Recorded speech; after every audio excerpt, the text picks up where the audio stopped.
계산하게 되는 가장 빠른 지름길 수학 특급 열차의 로시아입니다. 저는 수학 특급 열차의 기관사 박용식입니다. 오늘 도착할 놀이정거장은요, 바로 분수의 나눗셈입니다. 놀이정거장을 무사히 지나가기 위해서는 학습 목표 비법 티켓이 필요하죠. 오늘의 비법 티켓을 소개할게요. 나눗셈에서 나누어지는 수가 진분수, 가분수, 대분수가 되는 분수의 나눗셈의 계산인데요. 쉬운 것 같지만 막상 문제를 풀어보면 알쏭달쏭 실수하기도 하죠. 특히 약분 과정에서 실수하지 않도록 조심해야 되는데요. 오늘의 첫 번째 놀이 문제를 통해 차근차근 함께 알아보도록 하자고요. 지금 바로 출발합니다.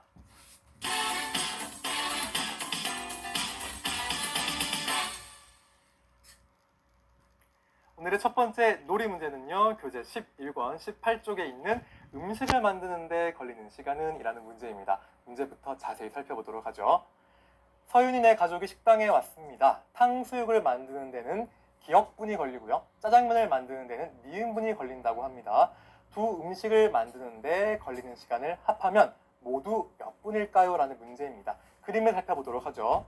이렇게 두 요리가 있고요. 첫 번째 요리는 25분의 21 나누기 3은 25분의 기역. 두 번째 요리는 25분의 24 나누기 6은 25분의 니은입니다. 자, 이 식에서 기역과 니은을 구해내야 되는데요. 자, 식을 자세히 보면 25분의 21이라는 진분수와 3이라는 자연수, 즉 진분수와 자연수의 나눗셈 문제입니다. 자, 여기서 오늘의 첫 번째 비법 바로 공개하도록 하죠. 자, 진분수와 자연수의 나눗셈에서 분자가 자연수의 배수일 때는요, 분자를 자연수로 나누어주면 됩니다. 자, 같이 한번 첫 번째 요리부터 계산해 보도록 하죠.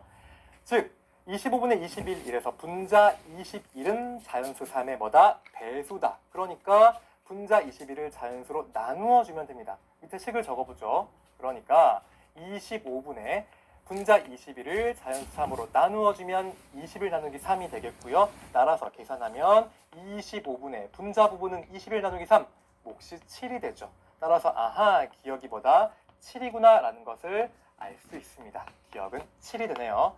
자, 이제 니은을 보도록 하죠. 짜장면인데요. 이번에는 25분의 24 나누기 6입니다. 자, 마찬가지로 진분수와 자연수의 나눗셈, 이때 분자 24는 자연수 6의 뭐다? 배수다. 그러니까 분자를 자연수로 나누어주면 됩니다. 밑에 마찬가지로 식을 적어보면 25분의 분자를 자연수로 나누어주자 24 나누기 6이다. 그럼 얼마? 25분의 24 나누기 6의 목 4. 따라서 아하, 니은은 얼마다? 4구나 라는 것을 구해낼 수가 있는 것이죠. 따라서 기역과 니은을 모두 더해야 되니까 7 더하기 4는 얼마? 11. 다니는 분이 되어서 두 음식을 만드는 데 걸리는 시간은 11분이구나 라는 것을 구해낼 수가 있습니다. 자, 진분수와 자연수의 나눗셈 계산 방법, 오늘의 첫 번째 비법 티켓에서 같이 한번 정리해 보도록 하죠. 진분수와 자연수 계산 방법, 첫 번째 예시 문제는요, 7분의 4 나누기 2입니다. 자, 어떻게 한다고요? 분자가 자연수의 배수일 때는, 즉 4가 2의 배수니까 어떻게 하라? 분자를 자연수로 따다단 나누어줘라. 그럼 7분의 2구나 라는 것을 구해낼 수가 있는 것이죠. 선생님, 근데 왜 이렇게 하나요? 자, 그림으로 우리 간단히 살펴보도록 합시다. 자, 전체 직사각형을 7분의 4만큼으로 한번 색칠해 볼게요. 자, 그럼 전체를 7부분으로 똑같이 나눈 것 중에 4부분이 바로 뭐다? 7분의 4가 되겠죠. 자, 그런데 나누기 2라는 것은 이것을 똑같이 쫙 두 부분으로 나눈 것 중에 한 부분, 그러니까 이 부분이 되겠습니다. 즉 7분의 4 나누기 2의 몫이 선생님이 이렇게 붉게 칠한 이 부분이죠. 자, 이 부분은 전체 14칸 중에 4칸, 즉 14분의 4인데요. 이것을 약분하면 결국 7분의 2와 같음을 알 수 있죠. 자, 두 번째 예시 문제도 보도록 합시다. 이번에는요, 6분의 5 나누기 3입니다. 그런데 선생님, 이번에는요, 분자가 자연수의 배수가 아닌데요. 하지만 우리 분자를 자연수의 배수로 바꿀 수가 있죠. 자, 크기가 같은 분수를 만들기 위해서 분모 분자의 같은 수 3을 곱해봅시다. 그러면 6 곱하기 3 분의 5 곱하기 3으로 쓸 수가 있고요. 나누기 3입니다. 그러니까 다시 쓰면 18분의 15 나누기 3. 아하, 이제 분자가 자연수의 배수가 되었네요. 따라서 분자를 자연수로 나누어주면 됩니다. 18분의 15 나누기 3을 하면 얼마? 18분의 5다라고 이렇게 나타낼 수가 있는 것이죠. 자, 진분수와 자연수의 나눗셈 계산 방법 다시 한번 정리해 봅시다. 자, 분자가 자연수의 배수일 때는 분자를 자연수로 나누어 주고요. 분자가 자연수의 배수가 아닐 때는 분모 분자의 같은 수를 곱해서 분자를 자연수의 배수로 만들어준 다음에 분자를 자연수로 나누어서 계산한다는 것 잊지 않길 바랍니다. 자, 첫 번째 비법 티켓 정리했으니까 자신감을 가지고 두 번째 놀이 문제 향해서 지금 바로 출발해 보죠.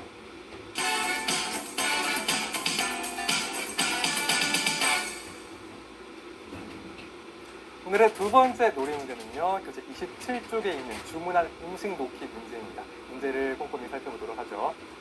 식당에서 각 테이블마다 주문한 음식을 놓으려고 합니다. 각 테이블에는요, 분수의 나눗셈에 몫에 해당하는 음식을 놓으면 된다고 하는데요. 음식과 테이블을 알맞게 이어보세요라는 문제입니다. 자, 이 문제를 풀기 위해서는 그러니까 각 테이블에 있는 이 나눗셈식을 풀 수 있어야겠습니다. 자, 첫 번째 테이블에 있는 식부터 살펴보도록 하죠. 4분의 3 나누기 6이라는 진분수와 자연수의 나눗셈입니다. 자, 아까 우리 그림에서 살펴본 것처럼 4분의 3 나누기 6은 4분의 3을 똑같이 6부분으로 나눈 것 중에 한 부분이 바로 이 식의 몫이 되겠죠. 이 말은 4분의 3의 6분의 1만큼이므로 이것을 다시 곱셈식으로 쓰면 4분의 3 곱하기 6분의 1이다라고 할 수가 있습니다. 자, 이제 분모는 분모끼리, 분자는 분자끼리 곱하는데요. 이때 약분이 가능하면 약분을 해줘야겠습니다. 자, 분자성과 분모 6을 각각 3으로 약분하면요. 분모끼리 곱하면 8, 분자끼리 곱하면 1이 돼서 8분의 1이라는 것을 알아낼 수가 있죠. 따라서 세 번째 8분의 1에 이렇게 음식을 연결하면 되겠네요. 자, 만두인가요? 맛있게 보이네요. 자, 두 번째 식도 보도록 하죠. 이번에는 9분의 2 나누기 4라는 마찬가지 진분수와 자연수의 나눗셈 문제입니다. 마찬가지로 이 몫은 9분의 1을 똑같이 4등분한 것 중에 한 부분을 말하는 것이니까 9분의 2의 4분의 1 식으로 쓰면 9분의 2 곱하기 4분의 1이라는 곱셈식으로 쓸 수가 있습니다. 약분이 가능한가요? 가능하죠. 2와 4를 각각 2로 약분하면 자, 분모끼리 곱하면 18, 분자끼리 곱하면 1이 돼서 18분의 1이라는 것을 알 수 있고요. 자, 18분의 1에 해당하는 음식과 연결해주면 되겠습니다. 자, 세 번째 식도 보도록 합시다. 이번에는요, 가분수와 자연수의 나눗셈 문제인데요. 가분수와 자연수의 나눗셈도 마찬가지로 진분수와 자연수의 나눗셈처럼 이렇게 쓸 수 있습니다. 자, 3분의 4 곱하기 8분의 1. 자연수 8이 곱셈으로 바뀌면서 8분의 1이 되는 것이죠. 자, 약분이 가능한가 봤더니 분자 4와 분모 8이 각각 4로 약분이 가능합니다. 자, 분모끼리 곱하면 6, 분자끼리 곱하면 1이 돼서 아하, 6분의 1이구나 라는 것을 알 수 있습니다. 자, 이 문제를 풀기 위한 오늘의 두 번째 필수 비법은요. 자, 분수와 자연수의 나눗셈에서 분수의 분모의 자연수를 곱하거나 자연수를 자연수분의 1로 바꾸어서 곱셈식으로 바꾸어주는 방법이 있는데요. 비법 티켓에서 같이 한번 정리해 보도록 하죠. 자, 먼저 진분수와 자연수의 나눗셈 계산 방법부터 정리해 봅시다. 자, 6분의 5 나누기 3의 몫은 6분의 5를 똑같이 3등분한 것 중에 한 부분을 말하는 것이니까 이를 다시 말하면 6분의 5의 3분의 1이 되겠죠. 자, 곱셈식으로 써볼까요? 6분의 5 곱하기 3분의 1로 쓸 수가 있습니다. 자, 어떻게 바뀌었나요? 6분의 5는 그대로지만 곱셈식으로 바뀌면서 자연수 3이 3분의 1로 바뀌었습니다. 자, 약분은 가능하지 않으니까 바로 분모끼리 곱하면 18, 분자끼리 곱하면 5가 돼서 18분의 5구나 라는 것을 알 수 있고요. 자, 이렇게도 계산할 수 있습니다. 6분의 5 나누기 3에서 바로 자연수 3을 분모 6에다가 곱하는 것이죠. 따라서 6 곱하기 3분의 5이니까 바로 18분의 5구나 라고도 구해낼 수가 있습니다. 자, 진분수 나누기 자연수에 이어서 이번에는요, 가분수 나누기 자연수를 보도록 합시다. 자, 마찬가지로 3분의 8 나누기 4에서 곱셈식으로 바뀌는데요. 곱셈식으로 바뀌면서 자연수 4가 몇 분의 몇? 4분의 1로 바뀌게 됩니다. 3분의 8 나누기 4의 몫은 결국 3분의 8의 4분의 1과 같기 때문이죠. 약분이 가능한가 봤더니 분자 8과 분모 4가 각각 4로 약분이 가능합니다. 자, 분모끼리 곱하면 3, 분자끼리 곱하면 2. 따라서 계산 결과 3분의 2라는 것을 구해낼 수가 있고요. 마찬가지로 자연수 4를 바로 분모 3에 곱해서 3 곱하기 4분의 8 얼마? 12분의 8인데 약분하니까 3분의 2가 되네 라고도 이렇게 구해낼 수가 있습니다. 자, 다시 한번 정리해 볼까요? 진분수 나누기 자연수, 가분수 나누기 자연수의 계산 방법 어떻게 하라고요? 자연수를 바로 분모에 곱해 주거나 아니면 곱셈으로 바뀌면서 자연수가 자연수분의 1로 바뀌면서 곱셈을 해줄 수 있다는 것을 꼭 기억하기 바랍니다. 자, 두 번째 놀이 문제까지 풀어보았는데요. 자신 있게 세 번째 놀이 문제를 향해서 출발해 보도록 하죠.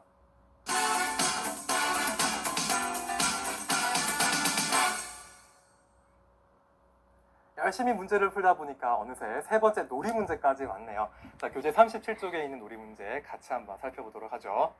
미술 시간에 각 모둠에서 가지고 있는 색 테이프를 다음과 같이 잘랐대요. 자른 색 테이프 한 도막의 길이가 나머지 두 모둠과 다른 모둠은 어느 모둠일까요? 라는 문제입니다. 그러니까 이 문제에서 구해야 되는 것은요.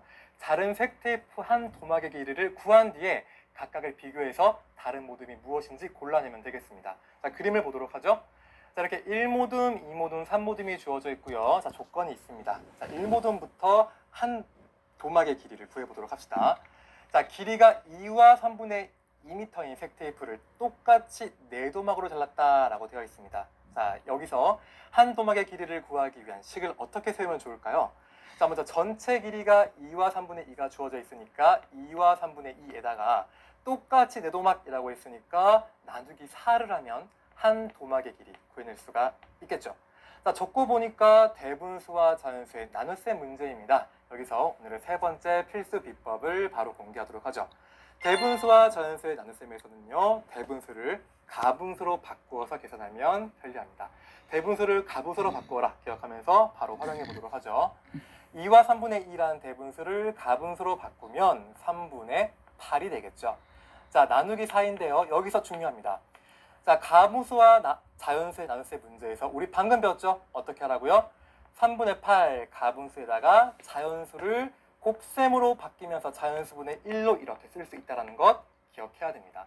즉, 이제 3분의 8 곱하기 4분의 1을 계산해주면 되는데요. 약분이 가능한가 봤더니 분자 8과 분모 4가 각각 4로 약분이 가능합니다. 자, 분모끼리 곱하면 3 곱하기 1, 3, 분자끼리 곱하면 2 곱하기 1, 2, 아하, 따라서 1모둠의 한 도막의 길이는 3분의 2m라는 것을 알 수 있겠습니다. 자, 여기서 중요한 것은요. 첫 번째, 대분수를 가분수로 바꾸는 것. 바꾸었더니 가분수와 자연수의 나눗셈이네. 어떻게 하라? 곱셈으로 바뀌면서 자연수가 자연수분의 1로 바뀐다는 것을 꼭 알아둬야겠네요. 자, 이제 계속해서 2모둠 보도록 합시다. 자, 2모둠은요. 길이가 6과 4분의 3m인 색 테이프를 똑같이 12도막으로 잘랐다고 합니다. 그렇다면 한 도막의 길이를 구하는 식은 마찬가지로 전체 길이에다가 6과 4분의 3 나누기 도막의 수 12도막 나누기 12를 해주면 되겠네요. 대분수와 자연수의 나눗셈 문제인데요. 우리 자신 있게 풀 수 있죠. 대분수를 무엇으로 바꾸어줘라? 가분수로 바꾸어줘라. 그러면 4분의 27이 되고요. 나누기 12가 됩니다. 자, 가분수와 자연수의 나눗셈 어떻게 풀 수 있다? 자연수를 자연수분의 1로 바꾸어주면서 곱셈으로 풀 수 있다. 기억해야겠죠. 그러니까 4분의 27 곱셈으로 바뀌면서 12분의 1이 되는 것입니다. 약분이 가능한가 봤더니 가능하네요. 자, 3으로 약분하면 분자가 9가 되고 분모가 4가 됩니다. 자, 이때 약분할 때 분모끼리 분자끼리 약분하는 것이 아니라 분자와 분모를 약분해야 된다는 것도 기억해야겠죠. 그럼 분모끼리 곱하면 16, 분자끼리 곱하면 9 곱하기 1, 9가 돼서 2모둠의 한 도막의 길이는 16분의 9m라는 것을 구해낼 수 있습니다. 자, 이제 마지막으로 3모둠의 한 도막의 길이도 구해보도록 하죠. 자, 이번에는요. 길이가 3과 3분의 1m인 색 테이프를 똑같이 5도막으로 잘랐다고 하네요. 자, 우리 친구들이 한번 식을 불러볼까 이번에는요. 자, 전체 길이 그래요. 3과 3분의 1. 자, 그 다음은 그래요. 나누기 불러보세요. 도막의 수 5도막이니까 나누기 5를 해줘야 됩니다. 대분수와 자연수의 나눗셈, 대분수를 뭘로 고쳐라? 가분수로 고쳐라. 즉 3분의 10 나누기 5가 되고요. 아, 선생님 알겠어요. 가분수와 자연수의 나눗셈, 자연수를 5분의 1로 고치면서 곱셈으로 쓸 수 있잖아요. 맞습니다. 그러니까 3분의 10 곱하기 5분의 1이고요. 약분이 가능하네요. 5로 약분하면 분모가 1이 되고 분자는 2가 되어서 아하, 3분의 2m구나 라는 것을 알 수 있습니다. 자, 한 도막의 길이 비교해 볼까요? 1모둠 3분의 2m, 2모둠 16분의 9m, 3모둠 3분의 2m. 다른 한 모둠 눈에 보이나요? 아하, 16분의 9m로 다른 모둠은 바로 2모둠이다 라는 것을 구해낼 수가 있겠습니다. 자, 자, 세 번째 놀이 문제를 풀기 위한 필수 비법, 대분수와 자연수의 나눗셈 계산 방법이었는데요. 세 번째 비법 티켓에서 공개하도록 하죠. 자, 계산 방법 다시 한번 정리해 봅시다. 대분수와 자연수의 나눗셈 계산 방법입니다. 첫 번째 예시 문제. 5와 7분의 1 나누기 4입니다. 어떻게 알아? 대분수를 가분수로 바꾸어 줘라. 그러니까 5와 7분의 1은 7분의 36이 되고요. 나누기 4로 쓸 수가 있죠. 자, 가분수와 자연수의 나눗셈이네. 어떻게 할 수 있다? 나눗셈이 곱셈으로 바뀌면서 자, 자연수는 4분의 1로 바뀐다. 기억해야겠죠. 약분이 가능한가 봤더니 가능하네요. 자, 분모 4와 분자 36을 각각 4로 약분하고요. 자, 이제 분모끼리 곱하면 7, 분자끼리 곱하면 9. 7분의 9를 다시 대분수로 고칠 수가 있네요. 1과 7분의 2라는 대분수로 고칠 수가 있겠습니다. 자, 두 번째 예시 문제도 바로 살펴보도록 하죠. 이번에는요. 1과 4분의 3 나누기 3이라는 대분수와 자연수의 나눗셈입니다. 대분수를 뭘로 고쳐라? 가분수로 고쳐라. 그럼 4분의 7 나누기 3이 되고요. 가분수와 자연수의 나눗셈 곱셈으로 바뀌면서 자연수가 3분의 1로 바뀐다. 자, 약분이 가능하지 않으니까 바로 분모는 분모끼리, 분자는 분자끼리 곱하면 4 곱하기 3, 12, 그리고 분자는 7 곱하기 1, 7이 돼서 12분의 7이다라는 것을 구해낼 수가 있겠습니다. 자, 대분수와 자연수의 나눗셈 계산 방법 다시 한번 정리해보죠. 대분수를 뭘로 바꿔라? 가분수로 바꾸라. 그 다음에 가분수와 자연수의 나눗셈 계산 방법에서는 자연수를 분모에 바로 곱하거나 나눗셈이 곱셈으로 바뀌면서 자연수분의 1을 곱하는 것을 계산해 주면 된다는 것을 꼭 기억하기 바랍니다. 물론 약분 실수 없어야겠죠. 분자끼리 약분하거나 분모끼리 약분하는 것이 아니라 분자와 분모를 약분한다는 것을 꼭 기억하기 바랍니다. 자, 지금까지 살펴본 오늘의 핵심 비법 티켓을 한눈에 정리하러 지금 바로 출발해보자. 분수 나누기 자연수를 계산할 때는요. 분수의 분모에 자연수를 곱하여 계산하거나 자연수를 자연수분의 1로 바꾼 다음 곱하여 계산한다는 것 꼭 기억하세요. 이렇게 오늘의 놀이정거장에도 무사히 도착했습니다. 우리 친구들이 선생님에게 가장 많이 하는 질문 중에 하나가요. 선생님, 어떻게 하면 이 가장 쉽고 빠르게 계산할 수 있을까요? 라는 질문인데요. 그 질문에 대한 선생님의 답은 두 가지입니다. 첫 번째 방법은요. 지금처럼 꾸준히 계산 강의를 들으러 오는 것이고요. 제일 중요한 두 번째 방법은요. 교재에 있는 연습 문제들을 꾸준히 스스로 직접 풀어보는 것입니다. 그래야 배운 계산 방법이 정말 나만의 계산 방법이 될 수 있는 것이거든요. 옛말에 이런 말이 있죠. 천리길도 한 걸음부터. 아직은 까마득하게 멀어 보이는 이 계산왕이지만 이렇게 꾸준히 한 걸음 한 걸음씩 해나가다 보면 우리 친구들 꼭 언젠가 멋진 계산왕이 되어 있을 것입니다. 앞으로도 지금처럼 선생님과 함께 한 발짝 한 발짝 열심히 해 나가자고요. 그럼 우린 다음 시간에 다시 만나요. 모두 안녕.